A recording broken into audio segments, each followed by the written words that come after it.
जिहाद हो रहा है, इसलिए संभाजीनगर में धर्म युद्ध होना चाहिए। ऐसा है ना कि उनको मालूम नहीं कि जिहाद किसके कहते हैं। जिहाद मीन्स स्ट्रगल, संघर्ष। मैं बुराई के खिलाफ जिहाद कर रहा हूँ।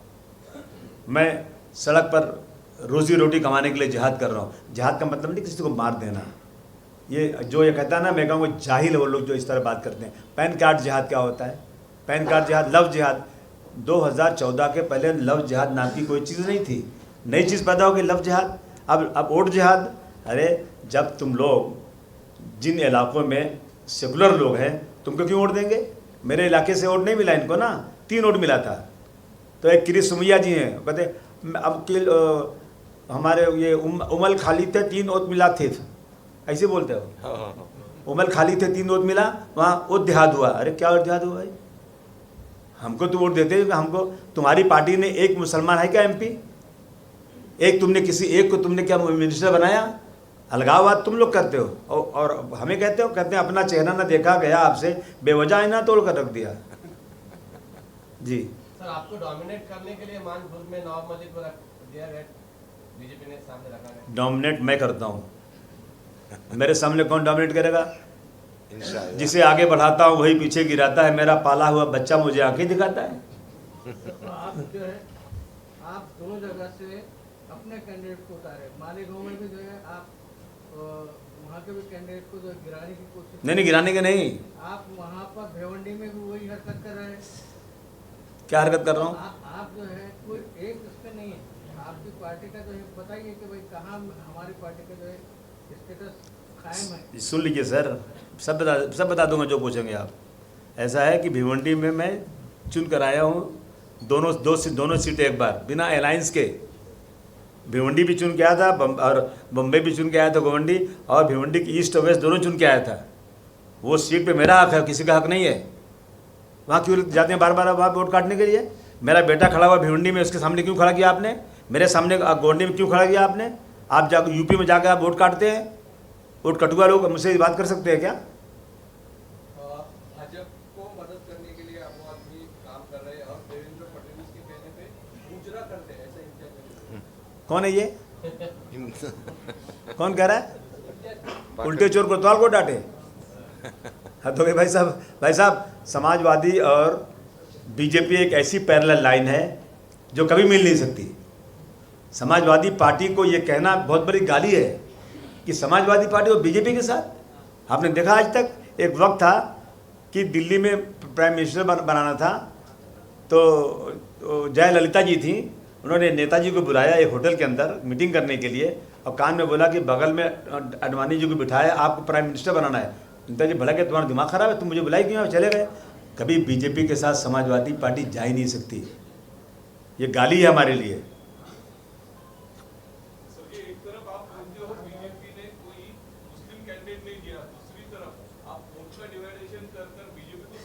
नहीं कभी नहीं, आपको गलत फहमी है। हम कभी डिवाइडेशन नहीं करते। हम वही लड़ते हैं जहाँ हमारी ताकत होती है, जहाँ हम चुन के आने के। हमने 8 सीटें हैं, 8 सीटें हम चुन कर आएंगे भाई साहब, चिंता मत कीजिए। जी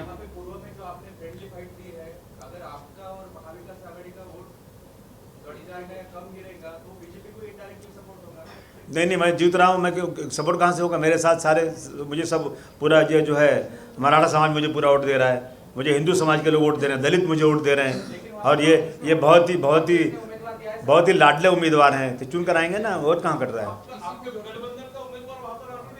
मैंने कहा ना कि फ्रेंडली फाइट है, मैत्रीपूर्ण।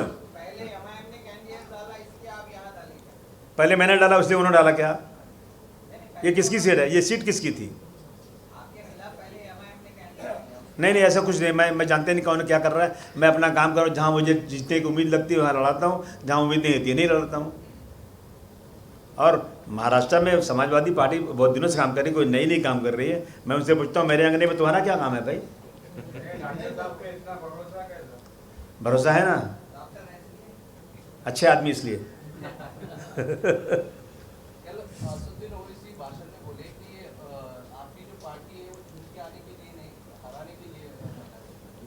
किसी के बाद एक MP है, मेरे पास 37 MP है। मैं इस देश की तीसरे नंबर की पार्टी हूँ। मुझे अपनी पार्टी को राष्ट्रीय पार्टी बनाना है। इलेक्शन नहीं लड़ूंगा तो कैसे बनेगी राष्ट्रीय पार्टी? और ज़रूरत है आज श्री अखिलेश यादव जी का चेहरा देश में एक नुमाया चेहरा है, और मुलायम सिंह यादव जी जो इस देश के सबसे बड़ी पॉलिटिकल फैमिली थी, नेताजी के बेटे अखिलेश जी है, और जो 2012 से 17 तक जो काम कर दिया अखिलेश जी ने यूपी में, मैं समझता हूँ कोई नहीं कर सकता। मैं आज रहा था, मैं जो रोड है ना, ये बना हुआ समृद्धि रोड, गाड़ी साली ऐसे हो रही है। आप चलो ज़रा, एक में चल जाओ। जब बना था रोड ना, तो प्रेस के लोगों ने पूरे फुल गिलास भर के पानी रखा, और गाड़ी 10, 20, 30, 40, 50, 100 तक पहुंची ना, पानी हिला नहीं। हाँ, लखनऊ आगरा रोड जो है, कितना आज भी कितना अच्छा रोड है। और कितने दिन में बना? 22 महीने में इतना बड़ा रोड, ज़मीन का एक्विजिशन करना, किसानों को पैसे देना, ब्रिजेस बनाना और रोड बना देना, ये काम होता है। अखिलेश जी के का नेतृत्व देश के लिए ज़रूरी है, इसलिए समाजवादी पार्टी को बढ़ा रहा हूँ। किसी का कलेजा ना फटना चाहिए, मैं क्यों लड़ रहा हूँ। महाविकास आघाड़ी ने आपको जो 2 सीट दी, उसके बाद आपने ये ज़्यादा सीट खड़े किए, तो इससे महाविकास आघाड़ी कमजोर नहीं होगी? नहीं, कमज़ोर नहीं होगी। महाविकास आघाड़ी अगर मैं नहीं रहा था तो कमज़ोर होती, क्योंकि वो सीटें मैं नहीं लड़ता ना तो बीजेपी जीत जाती, इसलिए मैं लड़ रहा हूँ।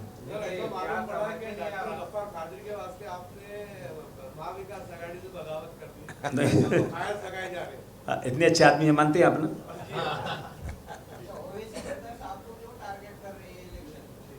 पता नहीं, उनसे पूछिए, मैं तो जानता भी नहीं उन लोग, मेरा क्या लेना देना। पता नहीं क्यों कर रहे हैं, उनको क्या जलन है मुझसे। असीम भाई राज ठाकरे बोले हमारी सरकार आने के बाद मस्जिद के जो माइक है वो भोंगे के नीचे हम उतारेंगे। पहली बात, उनकी सरकार कभी आएगी नहीं, भूल जाएं। अगर आती है तो आप क्या करेंगे? अरे आएगी नहीं तो आती है क्या मतलब? आएगी नहीं तो कहाँ से आएगी? जवाब दिया हाँ। राज ठाकरे अगर उतारे ना उतारे होंगे मगर हम उतार देंगे। तुम्हारे अब्बा भी नहीं उतार सकते, बोल दीजिए उनसे। हम चूड़ी पहन के नहीं बैठे हुए हैं, मगर हम वो सब नहीं कहना चाहते हैं। हम हमारे मजहब में इंटरफेयर करने की कोशिश मत करो, अपने काम से काम रखो। ये इसको तो नोट करना चाहिए, इलेक्शन कमीशन को नोट करना चाहिए, इसको सुप्रीम कोर्ट को सो मोटो होना चाहिए। अगर मैं कह दूं किसी की इबादत गाह के बारे में तो खून खराब हो जाएगा देश के अंदर। हम ही को कातिल कहे कि दुनिया हमारा भी कत्लेआम होगा, हम ही कुएँ खोदते फिरेंगे और पानी वही हमें पे हराम होगा। मुझे डर है कि यही ज़हनियत रही तो इस देश में ना कोई अब्दुल कलाम होगा, ना कोई अब्दुल हमीद होगा। माइनॉरिटी के स्टूडेंट को स्कॉलरशिप नहीं दी जा रही है। नहीं दी जा रही है। हाँ, तो ये कौन लोग बैठे हैं? ये दुश्मन हैं, ये मुसलमानों के साथ लगातार जुल्म का। इसीलिए तो हम निकले हैं, इसीलिए तो हमने बनाया महाविकास आघाड़ी, इसीलिए तो जो इंडिया अलायंस बना, ताकि सब इकट्ठा रहो। बंटोगे तो कमज़ोर हो जाओगे, सब एक साथ रहो। और ये हुआ एक साथ में आने के बाद कि 10 साल के बाद पहली इनकी बिल फेल हुई वहाँ पे, मुँह की खाए इन्होंने। जो यह वक्फ बोर्ड का बिल आया था,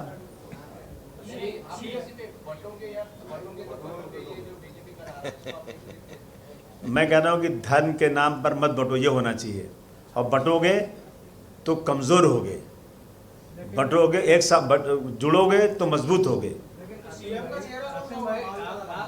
मैं बनना चाहता हूँ लेकिन बड़ा मुश्किल है, बन नहीं पाऊंगा। सपना तो मेरा वही है। हाँ हाँ, नहीं, सब इकट्ठा है तो सेफ है। जी सर। आपका जो सीएम है, हाँ, उनसे बड़े गहरे संबंध है। आज एक वीडियो वायरल हुआ, आप उनके घर में हैं, बच्चा हाथ पकड़ के। हाँ हाँ बिल्कुल। तो ये क्या है? फिर आप सीएम की बात कर रहे हैं, फिर उनके मुखालिफ बात कर रहे हैं, खिलाफ में बात कर रहे हैं। आपके मेरी दुश्मनी थोड़ी उनसे कुछ है, मेरे दुश्मन नहीं है वो, लेकिन मेरी आइडियोलॉजी को फ़र्क है। मैं उनके साथ खाना भी खाता हूँ, बात भी करता हूँ, लेकिन जब आता है वसूल की बात तो लड़ाई भी करता हूँ। होना भी ये चाहिए। नफरत की दीवार गिरा दो, यह आवाज़ हमारी है, देश के गद्दारों से कह दो धरती जान से प्यारी है। डॉक्टर साहब, आपकी जरांगे पाटिल साहब से भी मुलाकात जी जी, काफी पॉजिटिव नजर आ रहे थे, और क्या उनका बोलना? बोला कि चिंता ही मत करो, जीत के आ रहे हो। मैं बोलता हूँ ना, क्या कर रहा हो? हाँ बोलिए भाई साहब। बोल दो भाई जरा। देखिए, इनका सवाल ये थे। आपका सवाल ये है कि आमतौर पे उम्मीदवार टिकट रहता है, बाद में गायब हो जाता है। मैंने मेरे 20 साल के सियासी के आगे में ऐसी कोई हरकत नहीं। मैं एक मौका मुझे बात करने का मिला है। अबू आसिम आजिज साहब को बहुत ज़माने से जानता हूँ, उनका मेरे दिल में बहुत इज्जत भी है और भाई भी बहुत इज्जत और एहतराम से हमको साथ में रखते हैं। एक बात मैं कहना चाहता हूँ, समाजवादी पार्टी में आने के बाद मैंने ये तय किया है, वैसे मैं भी अब 67 साल का हो चुका हूँ, शायद ये मेरी जिंदगी का आखिरी इलेक्शन होगा। अरे क्या बात करते हैं, 80 साल बात कर रहे हैं आप यार, मैं 70 साल हो गया हूँ। जो भी है, इंशाअल्लाह ताला समाजवादी का दामन नहीं छोड़ेंगे। अबू आसिम आजमी की क़ियादत में अपना सियासी सफर महाराष्ट्र में और हिंदुस्तान में अखिलेश यादव की क़ियादत पे पूरा करेंगे इंशाअल्लाह ताला। अखिलेश यादव साहब को प्रचार में ला अरे ला रहे थे भाई, तय हो गया था, 3 दिन यहाँ रहने वाले थे। सुनिए ना, बहुत तो अखिलेश भाई बोले आसिम भाई 4 दिन रहूँगा, 13 तारीख को इलेक्शन, 12 को जो है ना, 11 को इलेक्शन लास्ट हो जाएगा, 12 को आ जाऊँगा। लेकिन इन लोगों ने 13 वाला इलेक्शन 20 कर दिया और वहाँ बड़ी लंबी लड़ाई है। हाँ हाँ, कैसा पर्दा है कि चिलमन से लगे बैठे हैं, साथ छुपते भी नहीं, सामने आते भी नहीं। जब साथ में हैं, अलायंस है, एक तरफ अजीत पवार साहब का घड़ी लेके बैठे हैं साथ में उनके, और एक तरफ वो कहते हैं कि हम जो इनके साथ नहीं हैं, इनको नहीं देंगे, फिर भी अजीत पवार उनको टिकट दे रहे हैं और फिर भी वो अलायंस में हैं। इसका मतलब क्या होता है? इसका मतलब है कि अबू आसिम को हराओ। एक तरफ नवाब मलिक खड़ा किया, दूसरी तरफ से बुलेट पाटिल नाम का कांस्टेबल था, उसको खड़ा किया। दोनों तरफ से वोट काटो और हम लोग को हराओ, और हरा नहीं पाएंगे इंशाल्लाह। यूपी में तो समाजवादी पार्टी मजबूत हो गई, लेकिन महाराष्ट्र में बरसों से काम करने के बावजूद यहाँ पर वो मजबूती नजर नहीं आती। इसकी क्या वजह है? शरद पवार साहब यूपी में काम करें, मजबूत नहीं हो पा रहे हैं। लालू जी भी यहाँ आ रहे हैं, महाराष्ट्र मजबूत नहीं हो पा रहे हैं। लेकिन समाजवादी पार्टी एक राज्य की पार्टी होने के बाद भी इतना है कि आप हमारी बातें सुन रहे हैं, हमारा निशान हर जगह जा चुका है और हमारा संघर्ष जारी है। हमारे एमएलए भी हैं, बिना हमसे बात किए कोई पार्टी आगे जाती भी नहीं। इतना तो हमारी ताकत आ चुकी है भाई। आज जमानत जब्त होगी। मैंने कहा ना कि जिसे आगे बढ़ाता हूँ वही पीछे गिराता है। मेरा पाला हुआ बच्चा मुझे आंखें दिखाता है। डॉक्टर साहब को देख के बोल रहे हैं आप? नहीं, अपने आप को बोल रहा हूँ। आदमी साहब, आपकी बहुत बेहतरीन स्पेस रही है, लेकिन आपने ये नहीं कहा कि डॉक्टर साहब को बड़े वोट से चुन के क्यों दे मतदाताओं ने? इसलिए देना चाहिए आप कि ये नहीं बताया। नहीं, पिछली बार ना जब डॉक्टर साहब कम वोट मिला ना, पब्लिक बोलने लगी अब पछताए होत का जब चिड़िया चुग गई खेत। बोले अब की चांस आना तो डॉक्टर साहब आपको बताता हूँ, अब की चांस आना तो अफसोस हो गया, हाथ मल के रह गए। अब वो चांस आ गया, मतदाता अब की पक्का वोट देंगे। Thank you sir. बहुत अच्छी, बहुत